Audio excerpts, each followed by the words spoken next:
I'm doing an RV light fixture makeover that's super easy, cheap, and looks fabulous. Enjoy!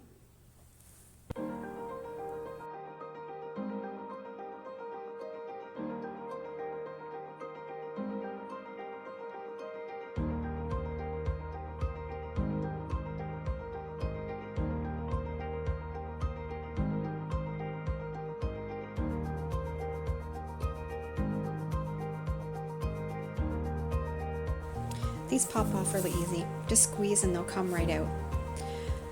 I'm then going to loosen the screws, but I don't want to take them all the way out. Leave the light fixture still attached to the ceiling and just leave a gap that you can tuck the tray under.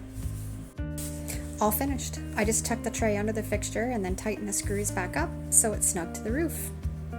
And a little tip, make sure you cut the hole large enough that you can slip it around the light and not interfere with any of the wires. Perfect, cost-efficient way to update your RV light fixture.